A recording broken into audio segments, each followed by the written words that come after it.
Muchísimas gracias y buenas tardes y gracias por esa introducción tan noble que hace Emir. Es para mí un placer, en realidad, poder conversar un poco sobre los desafíos a los que nos enfrentamos en la jurisdicción penal juvenil, eh, que no son pocos y que pues hoy será como una breve pincelada tal vez más para construir soluciones, sino para generar eh, preguntas, dudas sobre cómo podemos enfrentar la realidad que hoy se nos viene encima. O sea, sin duda alguna, cada generación ha tenido que enfrentarse a nuevos retos y a nuevas formas de conducta de las personas jóvenes. Algunas disruptivas, algunas más violentas, algunas, pero siempre todas en común preocupan, ¿verdad? Y siempre nos cuestionamos y decimos que antes no era así, que hay una suerte de empeoramiento de ese contexto y de esa construcción social que hacemos alrededor de la niñez y adolescencia. Y no es excepción lo que está ocurriendo en la actualidad.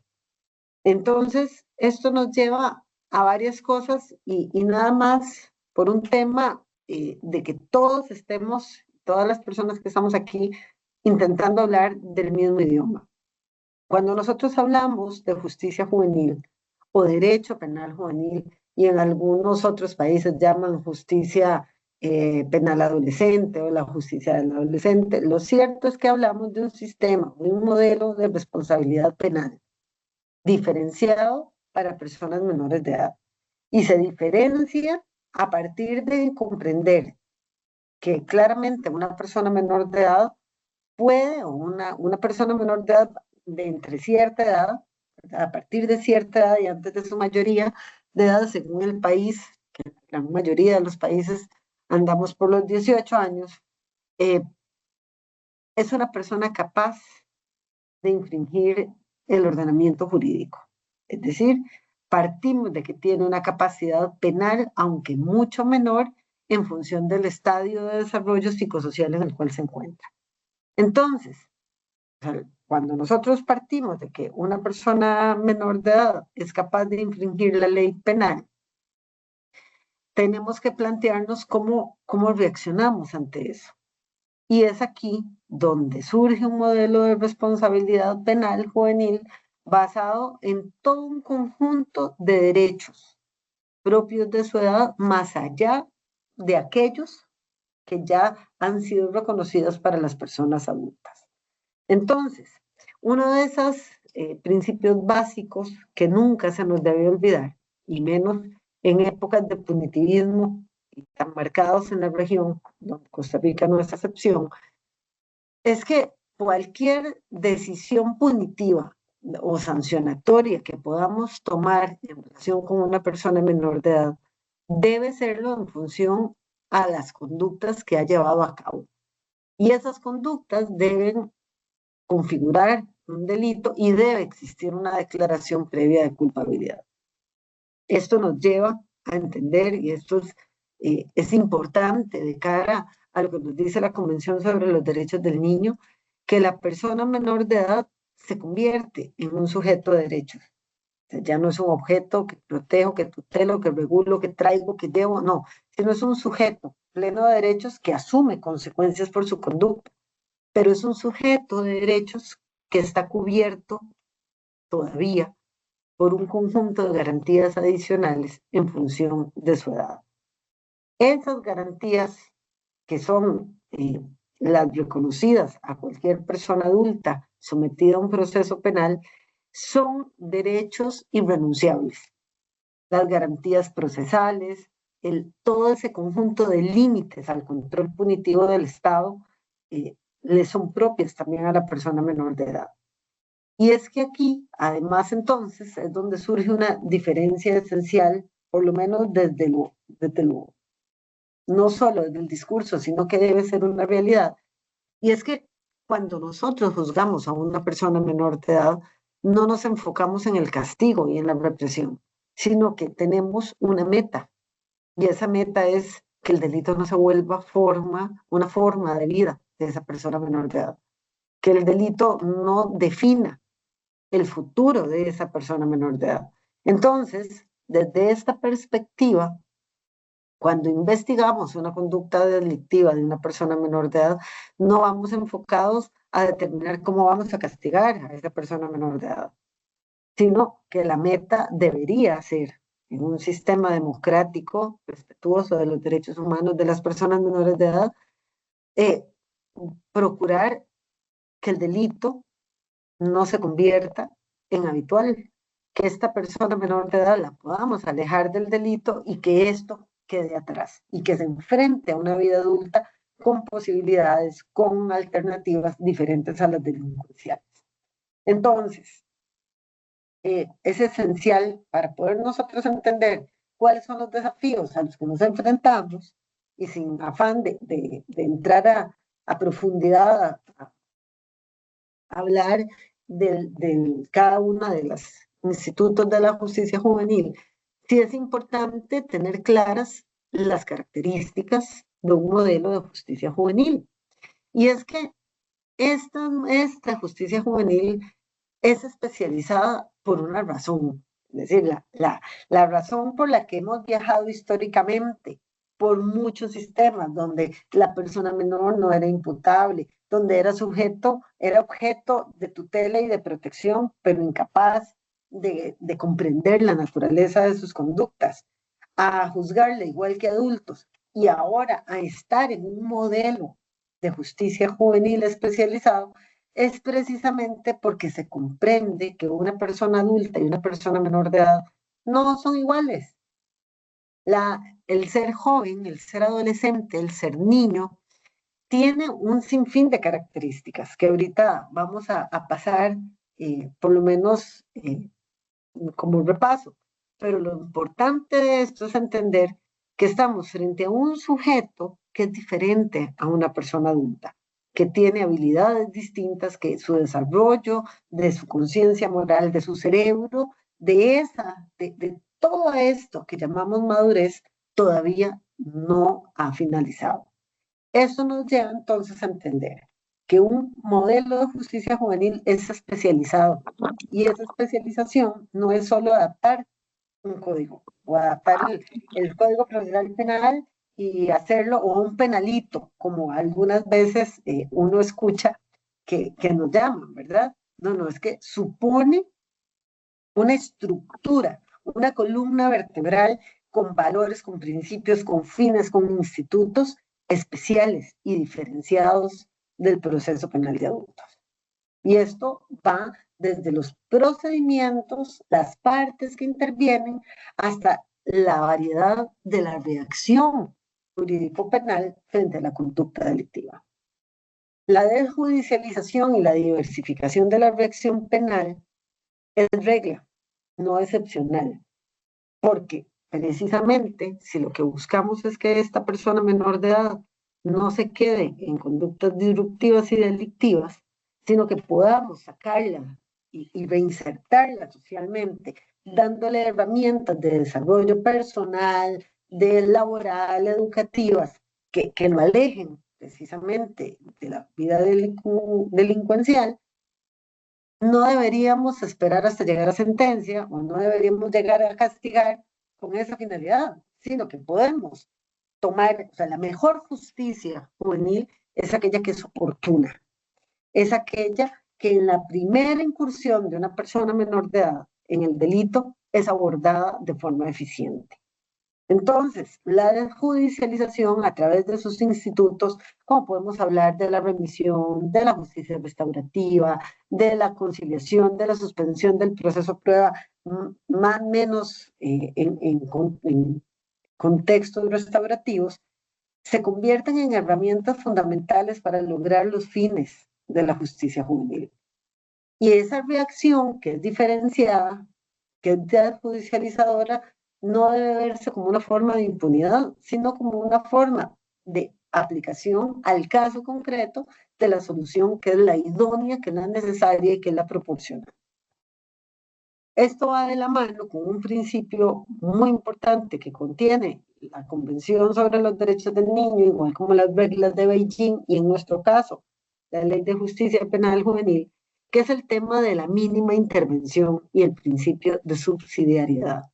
Estos principios son muy importantes porque se reconoce cómo el contacto de las personas menores de edad con el derecho penal puede generar o puede tener consecuencias muy graves en la vida de esta persona. A veces, la mejor forma de reaccionar es no reaccionar jurídico-penalmente. Es decir, deberíamos intervenir en aquellos casos que son graves, que tienen una lesividad relevante para el bien jurídico tutelado y que las otras formas de reacción social no resultan adecuadas. Entonces, cuanto menos intervenga toda la estructura positiva en la vida de una persona menor de edad, menos consecuencias estigmatizantes va a tener en su vida. Y eso finalmente es una de las grandes metas del derecho penal juvenil. Otra de las características, y esto es algo que a veces cuesta mucho, que aquellas personas que no son operadores del sistema jurídico penal, o aún algunas operadoras del sistema jurídico penal, cuesta que se entienda, porque claro, muchas veces la apariencia física no va de la mano con el desarrollo emocional y con la madurez de las personas que tenemos frente. Entonces, la diferenciación entre grupos etarios es importantísima, porque reconoce no solo la diferencia entre adultos o entre personas adultas y personas menores de edad, sino que aún dentro de un mismo grupo etario se debe reconocer las diferencias. ¿Por qué? Porque a menor edad hay mayor condición de vulnerabilidad, de dependencia y de sujeción hasta el mundo adulto que la que pueda ir adquiriendo una persona de un segundo grupo etario, aún dentro del, digamos, de la franja de minoridad. ¿Qué quiero decir con esto? Que una persona menor de edad con 12 años tiene una incipiente madurez. Está apenas desarrollando su juicio moral, su cerebro está haciendo una de las primeras podas en adolescencia y está estableciendo nuevas conexiones. Esta persona de 12 años tiene menores recursos, menores habilidades sociales, en muchos casos, que una persona menor de edad de 17 años. Entonces, ¿qué es lo que nos exige el ordenamiento jurídico y la Convención sobre los Derechos del Niño y todo el corpus juris internacional en materia de niñez? Bueno, que a menor edad, mayores deben ser las garantías para la persona, porque mayores también son sus condiciones de vulnerabilidad frente al acceso a la justicia. Es decir, no es lo mismo cómo se enfrenta a un sistema judicial, a un proceso judicial, una persona adulta que una menor de edad. Pero tampoco es igual una persona entre 12 y 15 años que una entre 15 y 18 que tiene mayores grados de autonomía. Es decir, esto va muy relacionado con el principio de autonomía progresiva de la persona menor de edad, que va reconociendo mayores habilidades, mayores destrezas y mayores grados de independencia frente al entorno conforme va aumentando la edad. Otra característica que debería ser de toda la justicia en general, ¿verdad? Pero en materia penal juvenil es o debe ser un principio básico y una característica inviolable, que es que el proceso sea sumario, sea flexible, sea garantista y sea confidencial. Son muchas, digamos, atributos o muchas características que debe tener el proceso. ¿Por qué sumario? Porque en realidad la mejor justicia que podemos hacer cuando tratamos un delito o juzgamos una conducta delictiva llevada a cabo por una persona menor de edad es atenderla en forma oportuna. Es decir, cuanto más rápido o menos tiempo transcurra entre la conducta y la reacción, mayores son las posibilidades de éxito que podemos tener en esa construcción de nuevas realidades con la persona menor de edad. Si abordamos el delito, si esa incursión en el mundo delictivo de una manera eficiente y rápida, podemos asegurarnos muchos beneficios para la persona menor imputada, pero también para el contexto social. Es una persona que, si está bien abordada, no va a llevar a cabo nuevas conductas, o hay una mayor posibilidad de éxito de no realizar nuevas conductas delictivas.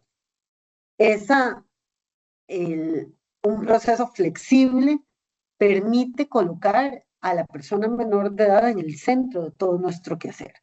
Es decir, un sistema reforzado de justicia con los estándares interamericanos de derechos humanos nos obliga a entender que la persona menor de edad frente al proceso penal es el centro y la razón de ser de todo nuestro comportamiento procesal. Y debemos, si el delito se comete siendo una persona menor de edad, la reacción debe ser o la consecuencia cuando todavía esa persona es menor de edad, pero a su vez debe comprenderse que el proceso no puede ser rígido, y es la razón por la que la mayoría de nuestros sistemas tiene una pluralidad de oferta o de posibilidades sancionatorias. Permítanme un segundo, por favor.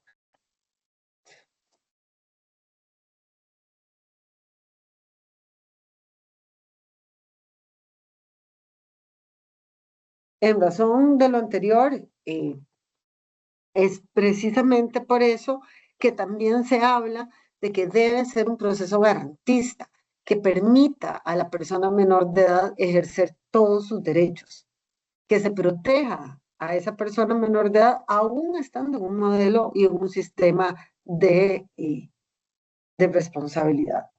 El hecho de que sea una única persecución o una única alternativa de persecución le permite a la persona menor de edad enfrentarse, asumir las consecuencias, y si es un proceso correctamente llevado a cabo, también le va a permitir comprender la naturaleza de su conducta, las consecuencias de esa conducta, y deberíamos permitir reparar el daño. Esto es muy importante en relación, y cuando hablamos de garantías y de confidencialidad, porque una de las metas del modelo de justicia juvenil en el marco de derechos humanos es lograr que el pasado no sea lo que defina la vida de esta persona menor de edad. Es decir, nosotros lo que queremos es arrancarlo del delito o evitar que una carrera delictiva inicie, dándole herramientas educativas y sociales para que se inserte a sociedad. El hecho de que el proceso penal juvenil sea privado es lo que lo facilita, porque evita la estigmatización que implica la pena y que implica el derecho penal en una época como la nuestra, donde en redes sociales todo se transmite, donde todo se construye en realidad, donde los medios de prensa exacerban muchas veces la información relacionada con conductas delictivas. O sea, cuando aseguramos la privacidad de las actuaciones en materia de niñez y adolescencia, garantizamos a la persona menor de edad que, aún enfrentándose a un proceso y aún enfrentándose a una sanción, el pasado no le va a definir su futuro. Es decir, puede empezar su vida adulta como un libro donde pueda ir escribiendo su propia historia, no donde tenga que vivir la historia que sus conductas como adolescente, antes de tener herramientas, le van a marcar. Y finalmente, un buen sistema juvenil debe siempre tener una pluralidad de opciones de sanción. Es decir, a diferencia del modelo penal tradicional para adultos, donde la pena es la privación de libertad, en materia penal juvenil, la privación de libertad debe ser la última de las opciones, porque se reconoce los efectos nocivos que la privación de libertad en contextos de encierro puede tener en la formación del cerebro y la personalidad de un ser humano. Es decir, a menor edad el encierro es terrible. Véanlo cómo marcó a una generación, a un grupo, el tema, por ejemplo, de la pandemia del COVID en el año 2020. El estar recluido aún en condiciones óptimas, en casas seguras, libres de violencia, con todas las necesidades satisfechas, este encierro generó grandes y terribles consecuencias en muchas personas menores de edad que necesitan la interacción con otras personas, que necesitan verse reflejados en sus grupos de pares, ¿verdad? La privación de libertad, la condición de encierro en una persona menor de edad limita en forma significativa esa construcción de competencias para la vida que la interacción con otros seres humanos en condiciones de libertad permite. Es por eso que siempre, y enfocado en que la conducta también debe ser, debe haber una respuesta del Estado a la conducta disruptiva y delictiva de esa persona menor de edad, y entendiendo siempre los principios de proporcionalidad, idoneidad y necesidad de la reacción, se preferirá aquellas sanciones socioeducativas, ¿verdad? Aquellas privativas de libertad.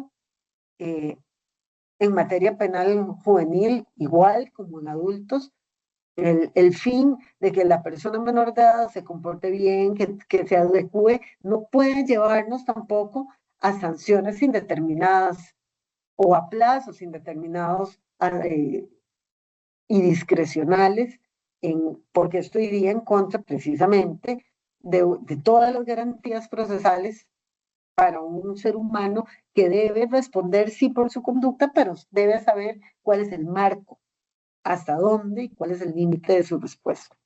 Por eso es que un modelo garantista basado en derechos humanos y en garantías reduce la potestad discrecional de la persona juzgadora, que era una regla en el modelo tutelar, por ejemplo. Todas estas características que tiene el sistema juvenil o que debe tener, es decir, estos son los estándares regionales e internacionales sobre justicia juvenil, se adecúan a los fines del proceso que acabamos de decir. Es decir, mucho la estructura de un sistema dependerá de lo que queremos hacer con él, o sea, el para qué, ¿verdad? Entonces, ese para qué se reduce independientemente de la situación en la que estemos y teniendo claro que la delincuencia a la que nos enfrentamos hoy es diferente a la del año 96, y para el año 96 esa delincuencia era también muy sorpresiva. Independientemente de esto, buscamos frente a esas personas menores de edad ciertos fines.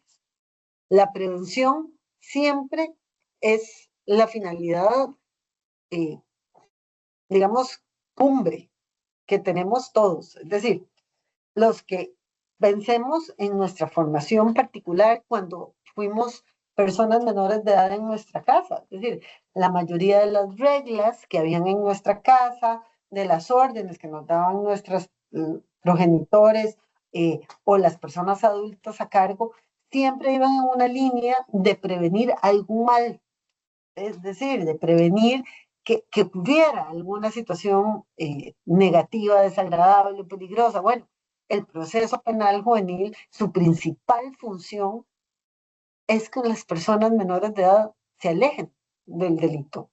Y esa prevención puede ser primaria, es decir, evitando que inicie la comisión delictiva o cortando cualquier posibilidad o terminando una carrera delictiva como persona menor de edad. Esa, digamos, desde esa perspectiva de prevención podemos entender por qué hay que abordar rápido, porque el menor tiempo entre la conducta y la respuesta va a marcar realidad, en realidad, eh, las posibilidades de éxito de cualquier decisión que nosotros estemos tomando dentro del proceso penal juvenil. Claramente hay una función educativa. y es que muchos de los muchachos que nosotros y chicas que nosotros tenemos en materia penal juvenil entran sin herramientas básicas sociales para enfrentarse en sociedad. Bueno, entonces lo primero que nosotros tenemos que plantearnos es qué vamos a crear con la persona menor de edad. Es decir, cómo construimos o cómo generamos herramientas con esa persona menor de edad para que pueda construir un proyecto de vida viable, alejado del delito propio de aquel que se sienta inserto socialmente, que le y cómo el proceso penal juvenil todo. Y por eso, cómo tratamos a la persona menor de edad, cómo interactuamos con esa, cómo se interactúan las partes dentro del proceso, todo debería ser un modelo educativo, ¿verdad? Porque eso le va a permitir construir o descubrir o construir el papel constructivo que debe tener dentro de la sociedad. Es decir, la, la, el tema de la finalidad educativa de un proceso penal juvenil claramente está en adquirir conocimientos, habilidades, destrezas para desarrollarse socialmente, pero parte de esas destrezas también comprende o debería alcanzar y abarcar la importancia de comprender las consecuencias de sus actos. Es decir, comprender que su conducta, cuando es una conducta delictiva, daña a terceros, lo daña a él, afecta los derechos de una persona concreta, no es solo el incumplimiento de la ley, es que es crear el sentido de alteridad y poder ver en el otro, ¿verdad? Un sujeto también con derechos, con garantías, con posibilidades. Bueno, esto implica que debe asumir consecuencias, debe reparar ese daño, debe comprenderlo y debe entender que no es que esto es solo un castigo, no, no, esto es una consecuencia de su mismo actuar. Y la reinserción social, digamos, se logra precisamente, o es el fin, en la medida en que podemos cumplir todo esto que estamos hablando. Es decir, el que una persona menor de edad tenga un lugar social en su comunidad, en su familia, que sea visto de una forma positiva, que pueda adecuarse al ordenamiento jurídico, a las normas sociales imperantes, positivas, bueno, eso permite inserción social. Entonces aquí esto nos lleva a reconocer los aportes que una persona menor de edad hace en su contexto, lo importante que puede ser para su familia y para su entorno. Y eh, el proceso debe, en buena medida, de producir o de favorecer esta clarificación sobre el valor que las personas tienen. Permítanme.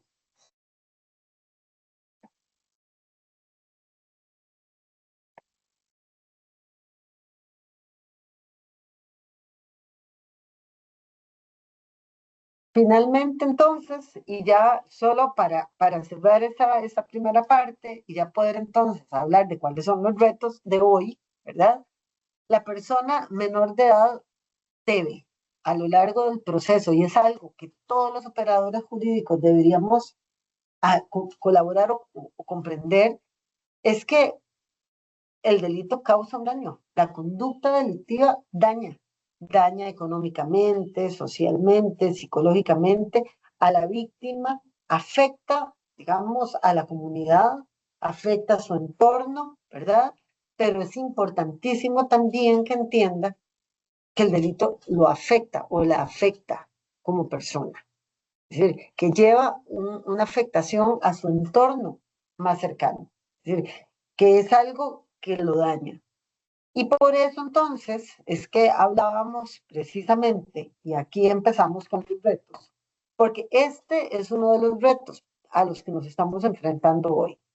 Cuando abrimos redes sociales, cuando ocurre un delito y dicen que hay una persona menor de edad vinculada a él, y vamos y vemos en corriente legislativa los proyectos de ley y nos vamos a la región americana, por ejemplo, en Ecuador y otros países que han estado reformando sus sistemas de justicia juvenil, este punto de la diversificación de la reacción penal frente al delito es algo de lo cual hay más oposición y hay más crítica, porque nos enfrentamos a comentarios, a críticas, en el sentido de que si la persona menor de edad pudo llevar a cabo actos graves o se comportó como un adulto, entonces puede responder como un adulto.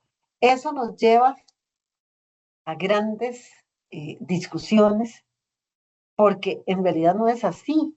Es decir, la diversificar la reacción en relación a cómo actuamos frente al delito adulto es precisamente entender que la persona menor de edad no es igual a un adulto. Si bien es cierto, cuando nos enfrentamos al delito, el delito es el mismo, un homicidio, tenemos una persona que fallece, o sea, una persona muerta, y eso es terrible. Es decir, es la privación de la vida, del derecho fundamental a otro ser humano. Muy probablemente, visto solo desde ese hecho, no hay una diferencia si es realizado por un adulto que si es por una persona menor de edad.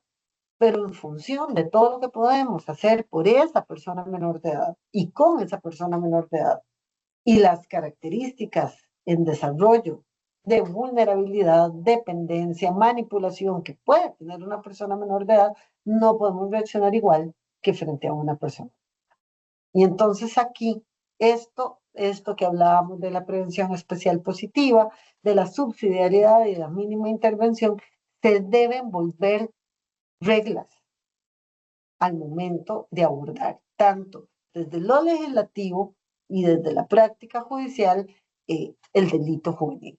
Y es algo, digamos, que es uno de los principales retos en el discurso que estamos teniendo hoy en día. ¿Cuáles pueden ser retos actuales en la justicia juvenil? Habría que intentar ver un panorama integral, ¿verdad? Porque estamos frente a desafíos muy complejos que actualmente se derivan de la tensión entre enfoques.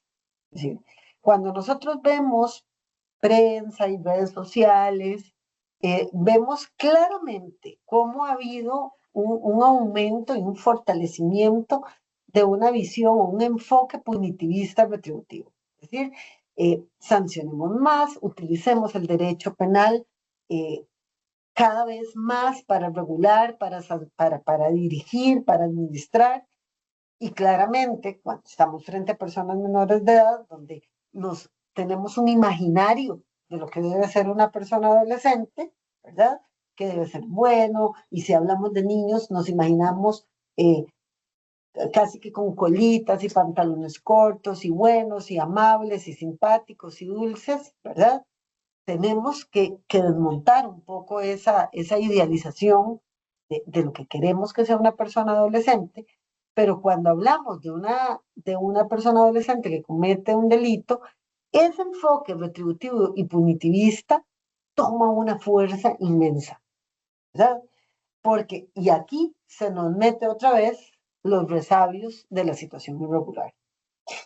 Y, y lo vemos en el clamor popular por mayor sanción, por mayores penas, pero también hacia un mayor control de todas las áreas de una persona.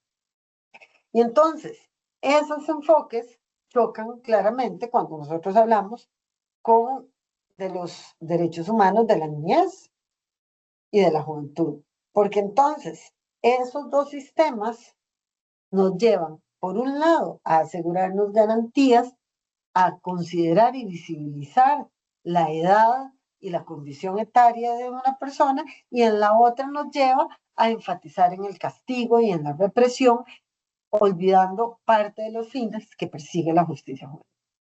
Entonces, nosotros podemos hablar de diferentes retos, ¿verdad? Y estos son un poco los retos que vive la región. Es decir, nosotros somos parte y hemos a veces creído, hemos sido líderes en regulación, hemos tenido una ley de justicia penal juvenil que fue pionera en América, en instituciones que han funcionado muy bien, pero que en este momento somos parte de toda una corriente alrededor de las personas menores de edad y del castigo. Entonces, ahí todavía persisten sistemas penales que son punitivistas y positivistas, ¿verdad? Que dificultan esta reinserción social de las personas menores de edad. Y hay toda una tendencia en los países, incluyendo el nuestro, que tenemos un marco robusto de derechos humanos de las personas menores de edad, a modificarlos, ¿verdad? A volcar el tema de la niñez hacia sistemas más controladores, más punitivistas, más sancionatorios, aún utilizando mecanismos restaurativos, ¿verdad? Hay un reto enorme, es el tema del estigma social hacia la juventud en conflicto con la ley. Es decir, ¿qué debo hacer con estos jóvenes? Ese rechazo social a que el adolescente que comete delito no es parte de mi comunidad, no es mío, es de alguien más. Esa posibilidad de reinventarse a partir del delito y dar oportunidades resulta muy complejo, porque la institucionalidad misma no crea esos mecanismos para que esta persona pueda insertarse exitosamente después de enfrentar sanción o durante un proceso penal juvenil. Es importante también, y es un reto enorme, el comprender la naturaleza de una persona menor de edad y las diferentes realidades locales, ¿verdad?, que viven las personas menores de edad y cómo esto dificulta la efectividad de las intervenciones y de la misma reinserción social que queremos. ¿Por qué? Porque no es lo mismo los recursos que puede tener una comunidad en Guanacaste como los recursos que hay en una comunidad en San José o una comunidad en Limón o una comunidad en Cartago. Muchas veces las comunidades rurales se organizan más, tienen más cohesión, pero hay menos alternativas, ¿verdad? Y en otras ciudades hay más alternativas, pero no hay cohesión social, no hay, eh, no hay comprensión de esa circunstancia y no hay aceptación. Entonces, un reto que también está resultando importante son las iniciativas legislativas que crean o pueden crear disfunciones procesales y déficits en garantías constitucionales que no solo han sido la lucha de muchos años, sino que supone una regresión en derechos. Es decir, estamos viendo algunas iniciativas legislativas que endurecen la reacción frente a la persona menor de edad, aun en condiciones que no lo harían para las personas adultas delincuentes. Entonces, ¿cuáles pueden ser desafíos legislativos? ¿Verdad? Nosotros en este momento, en nuestro país, tenemos en corriente legislativa no menos de 4 proyectos de ley vinculados con materia penal. Y de esos proyectos, todos se relacionan con personas menores de edad. Y esas reformas van con un corte represivo punitivista, es decir, van a reducir, que son reformas o que van queriendo reformar la ley de justicia penal juvenil y la ley de ejecución de las sanciones penales juveniles en temas esenciales y de naturaleza misma del proceso penal juvenil, o se crean normas nuevas, leyes completamente nuevas que podrían generar un casi que antinomia con el ordenamiento jurídico vigente en materia penal juvenil, ¿verdad? Entonces, ¿cuál es el gran reto al que nos enfrentamos desde una perspectiva legislativa? Entendiendo con claridad que el Poder Judicial es absolutamente respetuoso y las normas que se emitan serán las normas que nosotros pondremos en práctica, ¿verdad? Pero sí es importante hacer ver que hay una norma, que hay un discurso muy validado que la normativa especializada en materia penal juvenil es suave. Es decir, que la justicia juvenil de alguna forma es impunidad y que es una palmadita en la espalda y que no implica un verdadero modelo de responsabilidad. Y no es exacta esa afirmación. Es decir, las sanciones en materia penal juvenil de hasta 15 años, muchas veces, en la gran mayoría, se cumplen, ¿verdad? Cuando son privativos de libertad. Pero pensemos en una persona adolescente que comete un delito grave y que imponga una pena de 15 años. Muchas veces es más, la sanción puede implicar una privación de libertad mucho mayor a lo que ha vivido o a lo que conscientemente ha podido vivir. Hay en las corrientes legislativas de la región la migración de institutos propios de la justicia penal de adultos que están pensados para una persona que ejerce control, poder, por ejemplo, y no es que las personas menores de edad no participen en delincuencia organizada. Eso sería intentar tapar el sol con un dedo. Claramente las personas menores están vinculadas en crimen organizado, pero no necesariamente en la misma forma en la que se vinculan las personas adultas, ejerciendo el mismo control, ni el mismo poder, ni la misma organización y donde mando dentro de esta organización, ¿verdad? Entonces, traerse en forma automática regulaciones de adultos y colocarlas en la materia penal juvenil sin hacer el filtro o el tamizaje de la edad, de los fines, de las realidades, podría llevar a una desnaturalización completa de la justicia juvenil.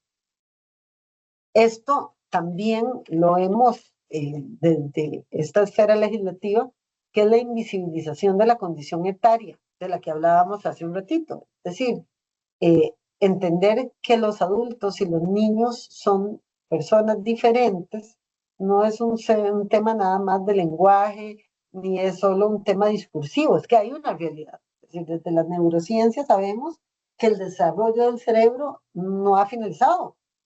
Entonces, las personas menores de edad no tienen la misma capacidad del juicio moral, la misma posibilidad de reaccionar, se encuentran muy regidos por una serie de estímulos, ¿verdad? Que no son los mismos o que no pueden ser contrapuestos igual como lo puede hacer una persona adulta. Entonces, estas propuestas endurecedoras y reductoras de garantías precisamente parten ya no de la diferencia etaria, sino más bien de la igualdad de entre personas adultas y menores de edad frente a un hecho. Y eso nos lleva a una regresión en derechos humanos de personas menores de edad y al fortalecimiento de la privación de libertad como reacción del Estado frente al delito en una adolescencia. También hablamos de algunos desafíos estructurales, ¿verdad? Que no son poca cosa. Y es que efectivamente hemos venido viendo en la última década, un debilitamiento de las estructuras sociales. Y estas estructuras sociales, que son el soporte, que pueden ser el soporte para una persona en su desarrollo integral, como son la familia, la escuela, la comunidad, se han venido viendo diezmadas en su poder, en su importancia, en su fortalecimiento en los últimos años.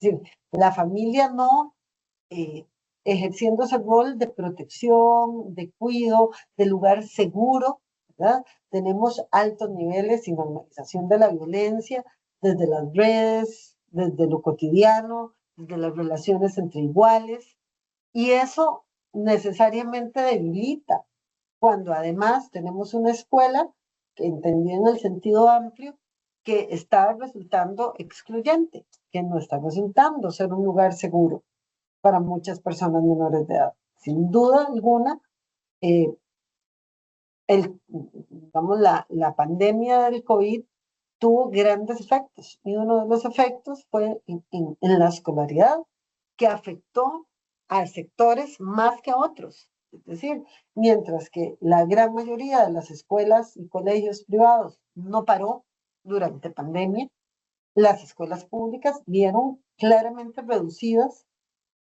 sus capacidades. Y muchas de estas eran por el acceso a la tecnología, el acceso a red, inalámbrica o a redes de Internet, el acceso a recursos que pudieran autogestionarse para las personas menores de edad y lograrlas mantener vinculadas al proceso educativo. La comunidad está perdiendo cohesión, las estructuras de la comunidad de iglesia, asociaciones de desarrollo, grupos de pares, lugares seguros para las personas menores de edad se han ido perdiendo. Y esto mucho afecta o muchas consecuencias de estas nuevas formas de violencia y de criminalidad que toman barrios, que toman parques, que toman comunidades y que no permiten crear espacios donde haya identificación y donde haya seguridad para personas adolescentes. Esto es importante, esto que acabamos de hablar de estos retos estructurales, porque se ha abandonado muchísimo la prevención.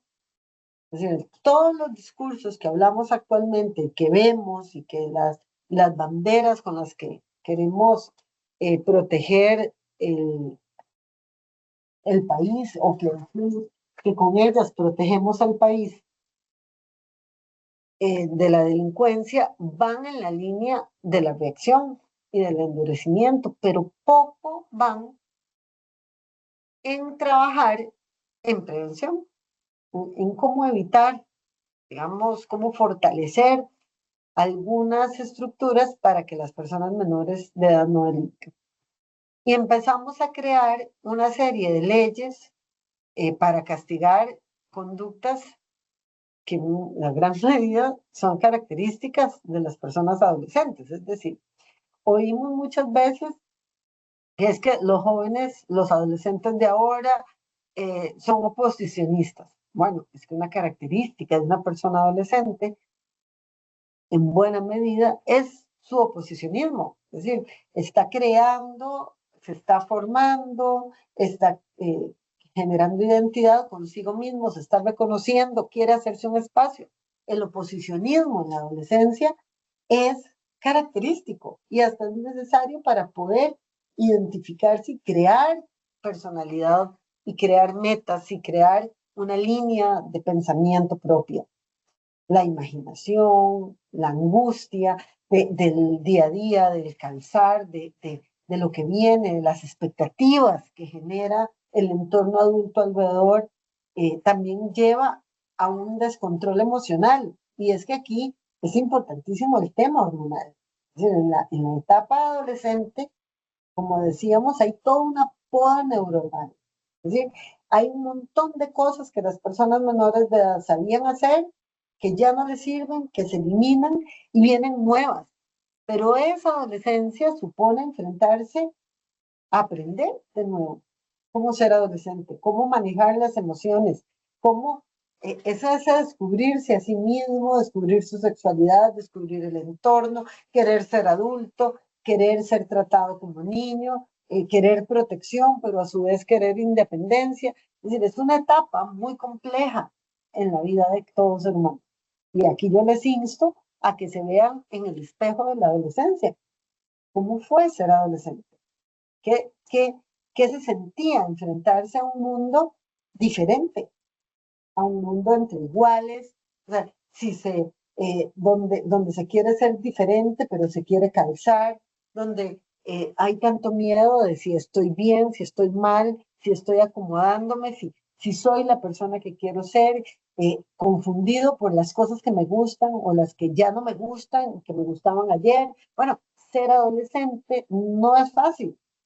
Y en esa transformación hay muchos factores que pueden llevar a influir en la conducta de un ser humano.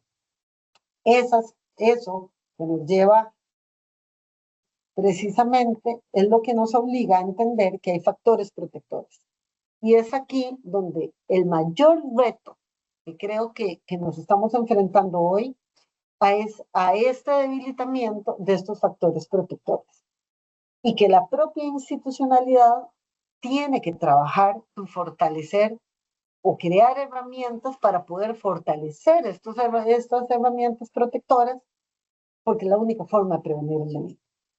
Como les decía, la familia debe representar en el concepto ampliado, no es mamá, papá, hijo, no, esa familia como tu núcleo, como base esencial de sociedad, debe representar para la persona menor de edad estabilidad, debe implicar pertenencia, saberse parte de, debe haber afecto, debe haber cariño, debe haber identificación, y eso implica necesariamente control parental. Eso implica que lo que llaman maternajes y paternajes deben ser responsables, ese dejar ser y dejar hacer, maravilloso, pero siempre debe haber límite y debe haber control, porque el control también es protección y es afecto, desde los derechos, pero supone ir creando guías y caminos para que esta persona menor pueda ir segura. La escuela ayuda a una correcta socialización, brinda destrezas y habilidades, da, además de sentido de pertenencia, debe ser un lugar seguro donde permite relacionarse con pares, permite crear ideas o expectativas o ilusiones de futuro, ¿verdad? De futuro y expectativas reales también, pero además la escuela no es solo ir y aprender cosas, es que la escuela te ayuda a disciplina, te ayuda con horarios, con conductas de rutina, con cumplimiento de tareas, con cumplimiento de funciones, te permite establecer roles y también éxito, ¿verdad? Y disfrutar aquellos estímulos y aquellas circunstancias positivas que un entorno educativo sano permite o crea. Los grupos de pares o los amigos, cuando son positivos, cuando comparten los mismos valores y se ajustan a comportamientos convencionales, se convierten en un factor protector importantísimo. Porque en la adolescencia, a diferencia de la vida adulta, donde uno tiende a ser más solitario, la vida adolescente es una vida en conjunto, es una vida de identificarse con el otro, de parecerse al otro, de andar con el otro. Entonces, cuando los amigos que crean identificación y seguridad son grupos positivos, se tienden a apoyar y a copiar conductas que reafirman esos valores positivos. No menos importante, pero no es lo único que evita el delito, es la satisfacción de las necesidades básicas. Toda persona menor de edad tiene el derecho a contar con aquellos bienes y servicios necesarios, no solo para sobrevivir, sino para vivir en condiciones de dignidad. El satisfacer las necesidades básicas le permite a la persona menor de edad continuar, aún con limitaciones, continuar, ¿verdad? Y finalmente la comunidad como un lugar seguro, como una comunidad, como grupo organizado que soporta, que acepta, que protege, que piensa en lugares de esparcimiento, en lugares de diversión, que brinda un lugar a las personas menores de edad, se convierte en un factor protector enorme, porque esa persona que se identifica con la comunidad no la da. O sea, es más fácil dañar a algo que no siento mío que aquello que sí lo siento y donde me siento parte.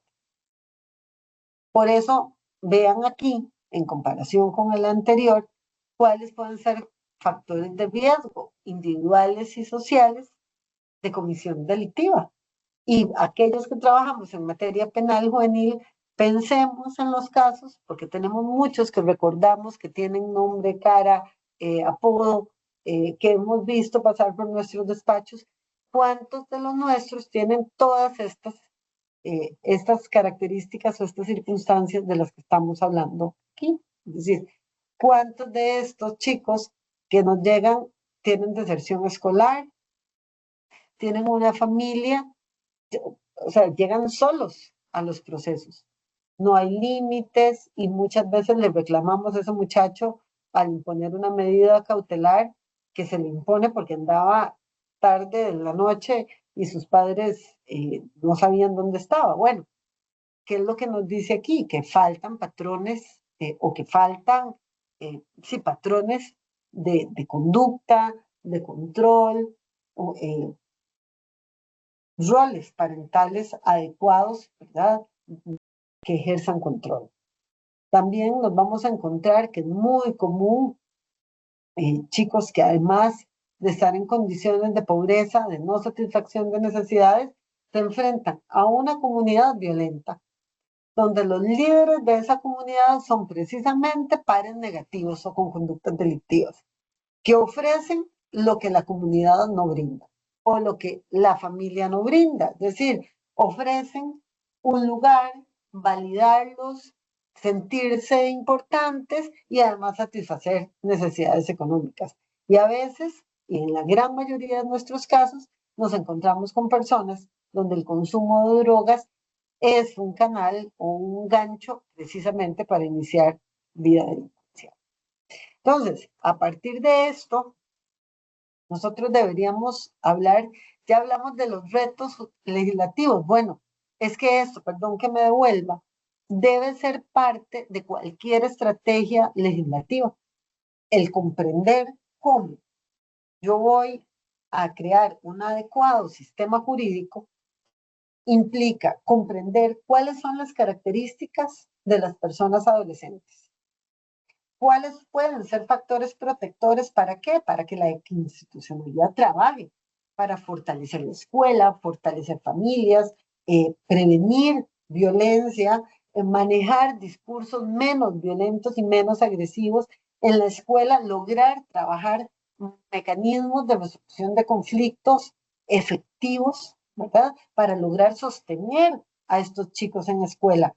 Porque si ya tenemos claro esto, cuáles son los factores de riesgo, podemos tener predictibilidad, y cuando tenemos y sabemos que dos o más de estos factores que confluyan o que interseccionen en un ser humano aumentan el riesgo a conducta delictiva, puedo establecer política pública.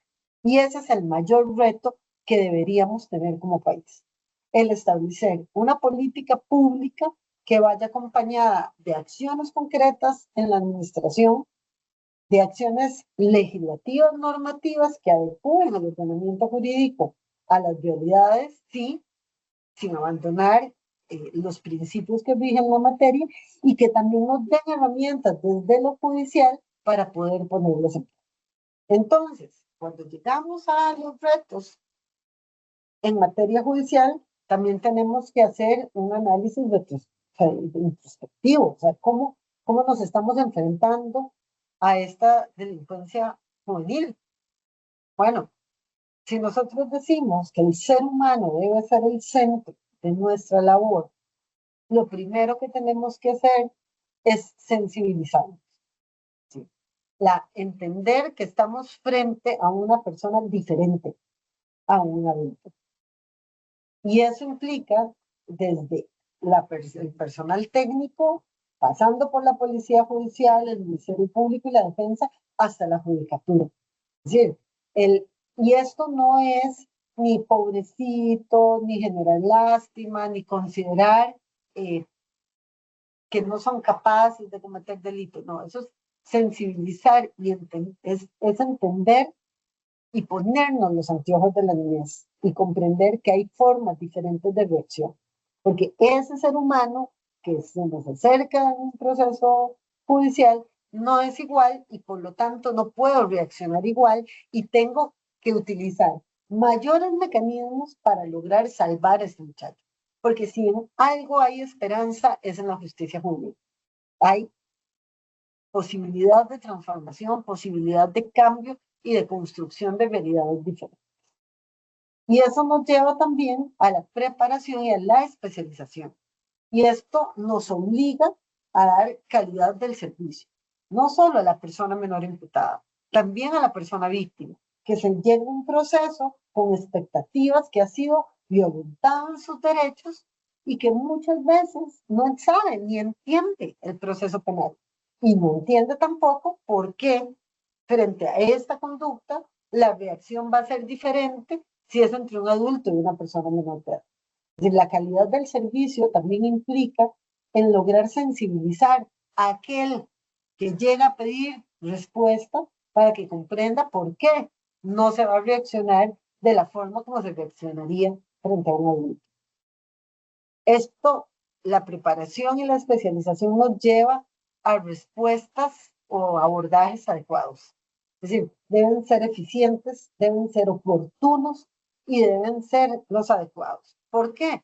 Porque si el proceso penal juvenil es uno y tenemos una oportunidad para transformar una realidad, esa debe ser la oportunidad. Y debemos dar la respuesta correcta a partir de nuestro ordenamiento jurídico, con la información que tenemos, pero haciendo acopio de todos aquellos recursos que nos permitan comprender a quién estamos juzgando, qué tipo de conducta está realizando, cómo, cuáles fueron los factores que llevaron a esa persona a delinquir y cómo puedo reaccionar frente a eso. Si nosotros no colocamos al ser humano en el centro de nuestro quehacer, tendemos a asumir que la justicia es un tema como una operación. Es decir, si es un hurto, mínimo, no, jamás va a ir con privación de libertad, entonces ponemos medidas de orientación y supervisión y hacemos un machote. Es decir, en el momento en que caigamos en esto, dejamos de centrarnos en ese ser humano. Y ese acceso a la justicia es uno de los grandes retos en nuestra actualidad para poder sostener una justicia especializada. Cuando no entendemos a quién estamos juzgando, cuáles son las circunstancias de esa persona menor de edad, qué lo llevó a delinquir, cuáles son esos factores que están influyendo en él que podría llevarlos a cumplir la sanción o a no cumplirla. Y a no cumplir los fines, perdemos una oportunidad de oro de demostrarle a la ciudadanía que la justicia juvenil funciona, que puede ser adecuada, que puede ser una respuesta justa, proporcional, aunque no sea punitiva y aunque no sea retributiva. Entonces, esto nos lleva siempre a comprender, primero, que cada caso es individual, es diferente, porque ese ser humano es distinto. Aunque venga del mismo barrio de los 5 muchachos que juzgamos la semana pasada, aunque tenga condiciones parecidas, es un ser humano diferente y es un caso concreto que nos obliga a descender en el análisis y comprender, bueno, cuáles son los fenómenos delictivos actuales. Hay una mayor complejidad en el delito, una mayor organización, hay utilización de muchos recursos tecnológicos, de intermediarios en esta comisión delictiva. Hay un acceso casi que irrestricto a otros mecanismos, armas, explosivos, drogas, que tal vez hace un tiempo no lo teníamos tan claro, ¿verdad? Pero dentro de ese fenómeno delictivo también hay que bajar y tener claro que tanto hoy como hace unos años, las personas menores de edad no son las fuertes en esta organización y han sido utilizadas como esos peones. Pensemos en un ajedrez, son esas líneas donde primero cae y donde son desechables. Para el crimen organizado, las personas menores de edad que son más impulsivas, que son muy reflexivas, que necesitan ser validadas, que necesitan caer bien y que se les reconozca su valentía, son precisamente instrumentos útiles pero desechables en la organización. Entonces, el comprender esto nos permitiría hacer análisis integrales dentro de la situación concreta que estamos resolviendo. Hay que asegurar derechos. La persona menor de edad, aún en conflicto con la ley, es una persona menor de edad con derechos y con el derecho a la protección y a la satisfacción de sus mínimos, de sus mínimas garantías como persona menor de edad. Hay que tratar los daños. Es una justicia que no aborde a víctimas, que no comprenda el daño que causa el delito, es una justicia a medias, porque no permite reflexión y no permite reparar. Y es importante comprender la función social del derecho, que también debe procurar generar seguridad ciudadana. Es decir, que las personas recuperen su paz, su barrio, porque el delito no solo afecta a la víctima, afecta a una comunidad completa que ya no siente seguro en su entorno. Y esto también es muy importante, y es un reto esencial, es que las decisiones que se tomen en un caso deben ser efectivas. Es decir, eso supone una adecuada eh, ponderación de circunstancias, partiendo de que la decisión que se tomó es la correcta, esa decisión debe ser efectiva. Flaco favor le hacemos a una persona menor de edad que independientemente de la sanción que se imponga o la salida alterna que se apruebe, que no se controle, que no se verifique y que no se cumpla. Es decir, en un modelo de justicia o un modelo, y aquí habría que acudir a todos los sistemas y a las orientaciones criminológicas, que donde a una persona menor de edad se le dice que va a haber una consecuencia cierta sobre por su conducta y se da la situación y no pasó nada, simplemente le estamos diciendo que no hay consecuencias, que las decisiones no tienen fuerza o que no tienen valor. Y eso simplemente lo coloca en una condición que muy probablemente pueda seguir delinquiendo porque no hay ninguna consecuencia. Es decir, cuando las decisiones son efectivas, mandamos un mensaje claro, no solo a la persona menor de edad, sino que también a la comunidad. Entonces, los mecanismos de control, de supervisión y de ejecución de las decisiones jurisdiccionales se vuelven esenciales para poder hacer frente a todo este embate de mayor represión en el que nos encontramos. Bueno, frente a esto, ¿qué podemos hacer? En este momento está en el país don Luis Pedernera, que ha sido miembro y presidente del Comité de los Derechos del Niño de la Organización de Naciones Unidas. Y en una conferencia él hablaba de cómo toda la región va marcando una tendencia punitivista, es decir, y va hacia una regresión de los derechos de las personas menores de edad. Y la respuesta que daba ante una pregunta que se le hacía, bueno, él volvía a lo que muchos de nosotros nos planteamos, bueno, la necesidad de un diálogo interinstitucional. La población menor de edad no es población del Poder Judicial, no es población PANI, no es población MEP, es población país. Y cuando los adolescentes están delinquiendo, esto se convierte en una situación grave para el país, que es lo que está llevando a que personas adolescentes se vinculen con crimen organizado, qué es lo que está pasando para que personas menores de edad en su primer delito sea un delito contra la vida, conductas graves. Es decir, ya no son solo conductas disruptivas propias de adolescencia, sino que ya supone niveles de violencia importantes. Bueno, esto nos lleva a conversar, o nos debería llevar a conversar, a siempre desde el respeto de las competencias que cada institución tiene, ¿verdad?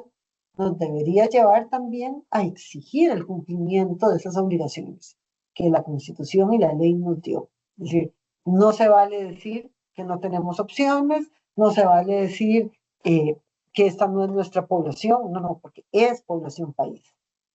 Y tenemos la obligación de dar respuesta.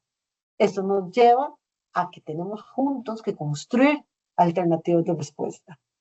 Y esto nos obliga también a dar información y formación entre instituciones de cuál es nuestro quehacer, cuál es nuestra realidad, cómo podemos aportar, cuáles son nuestros miedos, ¿verdad? Para poder trabajar unidos, fortalecidos, para darle ese soporte y esa estructura a una población que necesita apoyo y guía para también es sumamente importante el seguimiento, control y cumplimiento. En la medida en que los fines del proceso o los fines de la justicia juvenil se cumplan, en realidad nosotros podemos defender un sistema jurídico especializado. Es decir, lo que les decía antes, la decisión que se tome, ordenamos una suspensión de proceso a plazo, perfecto. Entonces, una suspensión de proceso a prueba, perdón. Bueno, ¿cuáles son las condiciones? Son condiciones reales que tanto esas condiciones tienen que ver con la conducta delictiva. Se están aprobando condiciones que pueden ser cumplidas. ¿Quién las va a supervisar?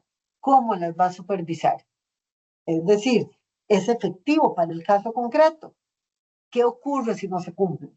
¿Verdad? Y no esperar a los 2 años para determinar el incumplimiento. No, si hay un incumplimiento, lo retomamos desde el inicio para ver qué cambiamos en este plan o si del todo no hay oportunidad de cumplimiento y hay que optar por otra medida. Es decir, el seguimiento, el control y cumplimiento no debería ser solo un tema de sanciones, es que debería ser desde los fines de la justicia juvenil, las medidas cautelares que se ordenen aquí, las salidas alternativas al proceso, porque todo manda un mensaje de alto apoyo y alto control, independientemente de si esto se está haciendo o no desde el procedimiento de justicia restaurativa. La justicia juvenil y la justicia restaurativa comparten muchísimo, por eso es que son tan afines, porque la persona menor de edad requiere apoyo para cumplir, ya sea la sanción o la salida alterna. Necesita apoyo, necesita acompañamiento, necesita guía, pero también a la par de ese apoyo, esa guía y ese acompañamiento, debe saber que existen consecuencias si no cumple. Y en la medida en que el sistema sea laxo y no ejerzamos ese control, estamos enviando un mensaje equivocado al joven y a la comunidad.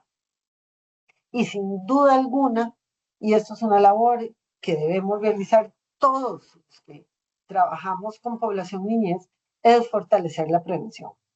Y esta prevención no solo primaria, ¿verdad? Sino también ya una vez que el chico inició conducta delictiva, bueno, ¿cómo trabajamos para evitar que las conductas delictivas continúen? Esa es la importancia del trabajo en escuelas y colegios, que no solo debe ser una vez al año, sino que debemos establecer vínculos entre todas las instituciones que trabajamos con niñez en una comunidad. El trabajar, el que haya presencia policial, el respeto hacia la autoridad policial, el que se enseñe, el que se trabaje con educadores, que se trabaje con los niños, que se trabaje en conjunto con las unidades locales del Patronato Nacional de la Infancia, nos permitiría trabajar en bloque para que conductas delictivas, pese a que hay grandes tentaciones, por llamarlo de alguna forma, y grandes fuerzas alrededor de la niñez para que delinca, la logremos evitar. Esto es como unas pequeñas reflexiones y a partir de aquí cada uno a trabajar un poquito cómo frente a estos retos de una mayor delincuencia, de una delincuencia organizada más violenta, con mayores recursos, frente a un Estado que está queriendo ser más castigador, más punitivo, abandona un poco la protección y la prevención. Bueno, ¿cómo podemos nosotros desde nuestra trinchera contribuir y hacerle frente y hacer resistencia y lograr construir un presente y un futuro mejor para nuestra población menor de edad? Muchas gracias.